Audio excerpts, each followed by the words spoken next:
하나님의 귀한 은혜가 저희 함께한 모든 성도들 가운데 함께 하시기를 주님의 이름으로 간절히 축원을 드립니다.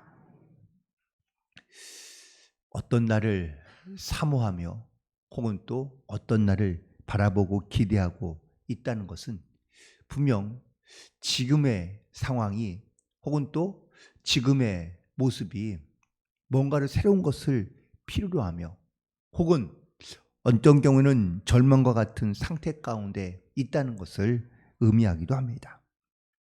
그래서 주권을 상실해 본 나라가 이 주권의 소중함이 무엇인지를 잘 알게 되고요.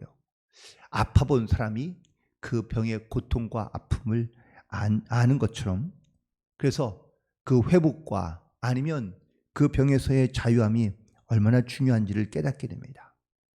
또 죄를 지었다가 회복된 사람이 그 죄로부터의 해방과 그리고 또한 구원의 참 기쁨을 잘 알 수 있게 되는 것처럼 우리의 영적에도 무엇인가를 소망하며 기대하며 바라보는 그 날은 지금에 있는 내 형편과 사정에서 바로 하나님께 은혜를 구하고 회복의 은혜를 구하는 그러한 소망이 이 안에 담겨져 있기 때문이라고 말할 수 있습니다. 특별히 오늘 본문에 있는 말씀에 그날에라는 이 말이 반복해서 등장하고 있는 것을 볼 수 있는데요. 먼저 1절에 등장하고 있는 그날에는 바로 이스라엘 백성들이 뭔가 비참한 상황에서 간절히 회복되기를 원하는 그런 사람들의 모습이 등장하고 있습니다. 그런데 왠지 1절에 등장하고 있는 이 회복을 기대하고 있는 7 여인들은 이게 뭔가 절실하긴 하지만 정상적인 모습은 아닌 것이 아닌가라는 그러한 생각이 들 수밖에 없는데 그 이유는 7 여자가 한 남자에게 바로 자기들을 데려가며 혹은 또 자기들을 수치해서 면하게 해달라고 부탁하고 있는 것을 보게 됩니다. 이스라엘 풍습도 보통은 한 남자의 그리고 한 여자가 일처제가 사실은 정상적인 삶입니다. 그런데 이제 그렇지 못한 경우들이 종종 있었죠. 그러니까 예를 들면 뭐 형님이 아니면 동생이 먼저 죽고 나면 그 대를 이어주기 위해서 뭐 형수라든지 아니면 제수씨를 집안에 들여 이렇게 함께 살아가는 일들이 있었고요. 또 어떠한 그 루카 같은 경우에도 이렇게 대를 이어가기 위해서 전혀 연관성이 없지만 그 대를 이어가기 위한 그러한 이유로서 이렇게 결혼해서 살아가는 풍습들이 종종 있었습니다. 그런데 오늘 이 본문의 말씀의 1절은 조금 이해하기 혹은 또 상황이 그렇지 못한 상황입니다. 이것은 나라를 이룬 후에 남아있는 자들이 완전한 회복을 위한 소원이라고 말하기에는 부족함이 또한 어색함이 많이 있다는 것이죠. 나라를 잃어버리고 난 다음에는 그 상황이 혹은 여인들은 자기의 생명을 지키는 것이 어려워 한 남자의 부인으로 스스로 살기를 자청하고 있다라는 것을 말하고 있습니다. 이것은 회복이 아니라 비참함입니다. 즉, 한 남자에게 7 여자가 원래는 결혼하게 되면 남자가 그 여인의 모든 삶을 책임져만 하는 것이 유대인의 풍습이었는데 오늘 본문의 1절에 있는 말씀은 우리가 스스로 알아서 우리가 먹을 것, 우리의 입을 것을 알아서 잘 우리가 알아서 할 테니 제발 당신의 이름 아래에 한 부인으로서만 여자로서만 불릴 수 있도록 해달라는 것이 바로 지금에 있는 이스라엘 사람들의 현재의 모습과 혹은 또 이렇게 비참한 삶을 살아가게 될 것이라는 것을 바로 하나님께서 이사야를 통하여 말씀하고 있다는 사실입니다. 특별히 오늘 본문에 있는 1절에 있는 말씀을 통하여 이사야 선지자가 바로 예루살렘과 유다에 있던 그러한 사람들의 죄악을 말하고 있습니다. 특별히 오늘 본문에 있는 말씀은 3장 16절 이후부터 등장하고 있는 그런 죄악에 대한 하나님의 심판의 말씀인 것을 알 수 있습니다. 하지만 여인에게만 책망하는 말씀이 아니고 심판의 말씀이 아니라 사실은 남녀 모두에게, 이스라엘 백성들에게 주시는 하나님의 책망의 말씀입니다. 하나님을 떠나 교만하여 눈에 보이는 것을 중요하게 여기며 세상 가운데 살아가고 있는, 그래서 그 이스라엘 백성들 가운데 하나님이 정말 그 가운데 역사하지 않으면 하나님을 떠난 인류는 바로 심판과 멸망밖에 없다는 사실을 분명하게 말씀하고 있기 때문입니다. 인간은 결코 혼자서, 그리고 또 자기 스스로가 죄의 문제를 해결할 수 있는 사람은 아무도 없습니다. 스스로 자기의 능력을 믿는 사람은 결국은 하나님을 외면하거나, 그리고 스스로 죄 가운데에서 하나님을 찾을 수밖에 없게 된다는 것을 말씀하고 있습니다. 그러나 그럼에도 불구하고 하나님의 은혜가 임하면 그들 가운데 놀라운 회심의 역사가 일어나게 되는 것을 알 수 있는데, 2절에 있는 그날, 이 그날은 1절에 있는 그날과는 다른 날을 의미하고 있습니다. 물론 히브리 원문은 똑같은 단어를 사용해서 그날에 라고 말하고 있지만, 1절의 그날은 바로 하나님의 심판과 진노가 임하며 또한 부분적인 회복이 일어나는 것이라면, 2절에 있는 그날은 바로 희망의 날, 그리고 완전한 회복의 날을 의미하고 있습니다. 2절에 있는 말씀 보니까 그날에 여호와의 싹이 아름답고 영화로울 곳이며 그 땅의 소사는 이스라엘의 피난한 자를 위하여 영화롭고 아름다울 것이라고 말씀하고 있습니다. 그러므로 여기서 등장하고 있는 이 그날은 바로 회복의 시작을 의미하고 있으며, 이 회복의 시작은 바로 오직 여호와 하나님으로부터 시작되어야 온전한 회복을 이룰 수 있다는 것을 우리에게 말씀하고 있는 줄로 믿습니다. 여기서 여호와의 싹이 피어날 때 바로 회복을 바라는 자들에게 그 땅의 소산이 있고 또한 기쁨의 또한 소상이 나타난다는 것을 말씀하고 있습니다. 그리고 더 나아가서 바로 이 그날에 이 여호와의 싹을 통하여 회복된 사람들은 바로 거룩한 자라고 칭함을 받는다고 3절에서도 말씀하고 있는 것을 보게 됩니다. 결국 영적인 회복과 완전한 회복이 우리 가운데, 이 하나님의 여호와의 이름을 통하여 우리 가운데 나타나게 될 때, 우리가 이 땅에 있는 땅의 소산뿐만 아니라 거룩한 자로서 다시 칭함을 얻고 하나님의 거룩한 백성으로 이 땅 가운데 살아갈 수 있는 그날을 사모하며 또한 그날 가운데 나아갈 수 있게 되기를 간절히 소망합니다. 또한 이 그날에는 바로 하나님의 궁휼하심이 나타난다라는 것을 말씀하고 있습니다. 2절에 있는 말씀 가운데도 바로 그날에 여호와의 싹이 날 것이다 라고 이렇게 말씀하고 있죠. 여기서 말하는 이 싹은 이사야서 11장에 등장하고 있는 바로 이새의 줄기에서 나는 한 싹을 의미하고 있으며 곧 메시아를 말하고 있는 겁니다.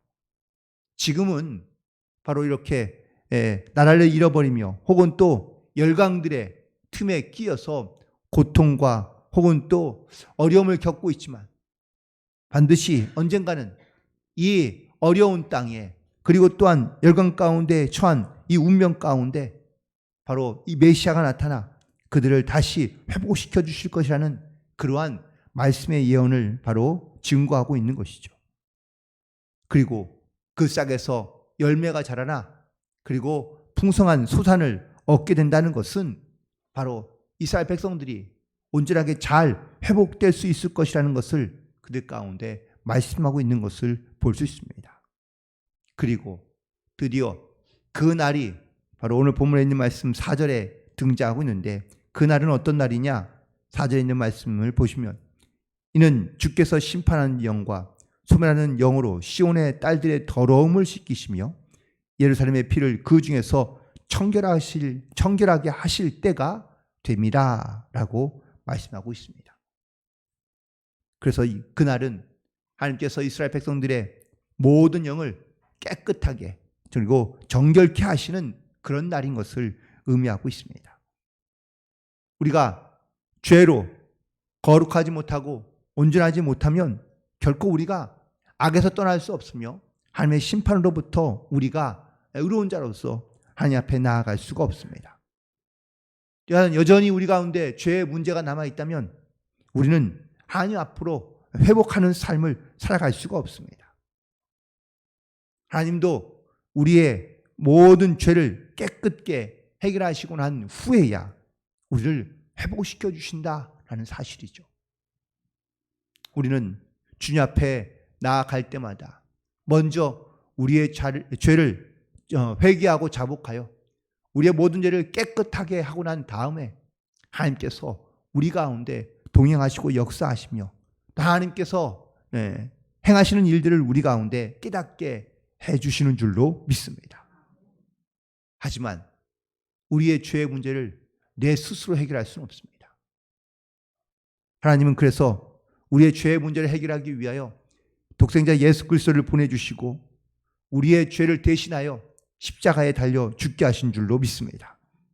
이 십자가의 능력을 믿고 또한 그 우리의 죄를 주님께 자복하며 회개함으로 나아가는 자들, 그리고 입으로 신하며 고백하며 주님의 구원의 은혜를 고백하며 선포하는 자들에게 하나님은 또 거룩한 백성으로서, 하나님 백성으로서 하나님께서 거룩함을 칭해 주시고 또한 모든 사람들이 이 거룩함을 힘입어 하나님의 온전한 자녀로서 이 땅 가운데 살아가는 그날, 그리고 그 때를 소망하는 가운데 우리도 깨끗게 정결케 하시는 하나님의 은혜를 사모하며 나아갈 수 있게 되기를 간절히 소망합니다.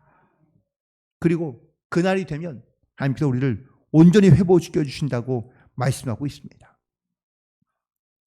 우리가 온전한 믿음의 회복이 있지 않고는 우리는 결코 하나님 앞에 나아갈 수 없다라는 것이죠. 물론 우리가 부분적으로는 우리가 온전케 되거나 깨끗게 되는 노력들을 할 수 있습니다. 스스로 자기의 죄를 깨닫고 회개하기도 하지만 또 때로는 스스로 자기가 그것을 인정하고 또한 어떤 부분적인 도움을 받아 내 삶의 부분적인 회복을 이뤄갈 수 있을지는 모릅니다. 하지만 하나님의 영으로 우리의 더러움을 깨끗하게 씻어주시고 깨끗하게 하실 때가 바로 우리의 마음과 심령을 하나님께 온전히 드릴 때인 것을 우리가 다시 한번 깨닫게 됩니다.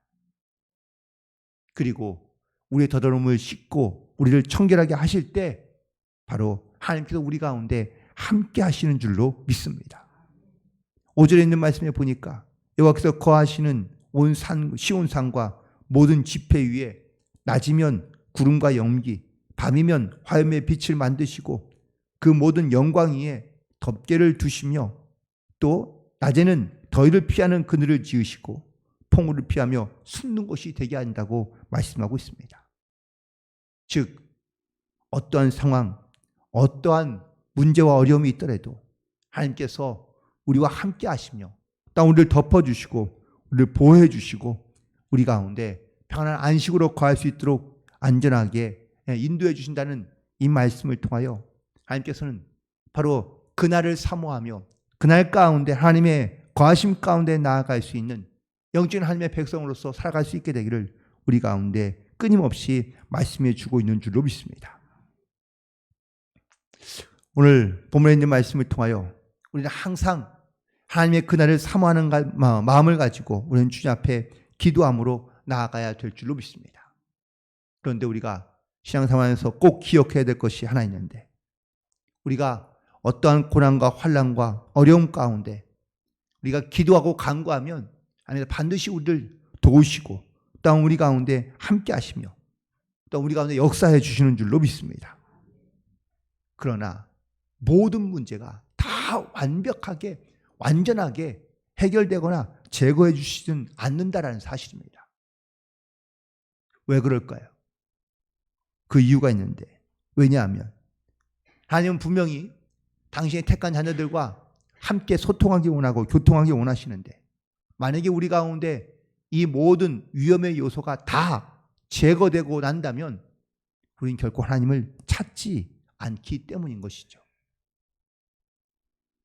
이스라엘 역사 가운데 가장 큰 부흥기였던 다윗의 시대가 지나가고 이후에 이스라엘은 점점 쇠퇴기를 걸어가게 됩니다.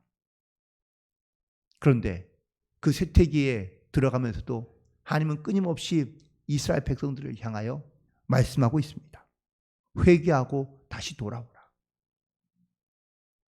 이스라엘 백성들은 끊임없이 바로 그 하나님의 명령과 말씀 가운데 순종하며 나아가야 됨에도 불구하고 그는 스스로 교만하여 하나님의 말씀을 떠나고 또한 하나님의 명령을 따라 순종하지 않는 그러한 죄악의 모습으로 살아가고 있습니다. 지금까지도 여전히 물론 복음의 아름다운 그러한 역사가 있었던 그런 시대가 분명히 있었지만 지금 대한민국의 모습도 어떤 그 정점은 찍고 이제는 조금은 쇠퇴기에 들어가고 있는 그런 시대가 왔다는 것을 부인할 사람은 아무도 없습니다. 쇠퇴기란 바로 그 가운데 하나님을 찾지 않으며 하나님을 의지하지 아니하고 바르게 믿는 그런 신앙인들이 점점점 줄어가고 있다라는 것을 의미하고 있는 것이겠죠. 아마 앞으로 우리의 다가올 세대 가운데는 이런 믿음과 신앙으로 살아가지 않는, 아니 그렇게 하지 못하고 있는 많은 그러한 성도들이 나타날 것을 말하고 있으며 하나님을 바르게 믿는 신앙이 점점점 어렵고 힘들어질 것이라는 것을 우리는 분명히 예측할 수 있습니다. 이러한 이스라엘 백성들을 향하여 하나님께서 말씀하십니다. 그날에 내가 너희들과 함께하며 또한 그날에 하나님께서 우리를 회복시켜 주시기를 원하시는데 우리가 어떠한 모습으로 또한 어떠한 마음으로 우리가 주님 앞에 나아가고 있는지, 내 삶이 어떻게 회복되어야 될지를 오늘 본문에 있는 말씀을 통하여 우리 가운데 말씀하며 증거하고 있는 줄로 믿습니다. 오늘 이 말씀에 우리가 다시 한번 믿음으로 묵상하며 내가 있어야 될 내 삶의 자리에서 하나님을 찾고 구하며 또한 하나님이 나와 함께 하시며 이 하나님의 그날에 대한 믿음의 소망을 가지고 주님과 함께 동행하며 나아가길 원하시는 이 주님의 부르심을 따라 오늘도 그 말씀을 붙잡고 의지하며 그리고 그날을 사모하는 믿음을 가지고 주님과 영원히 동행하며 하나님의 뜻을 순종함으로 이루어갈 수 있는 그런 복된 성도들이 되시기를 주님의 이름으로 간절히 축원을 드립니다. 기도하시겠습니다.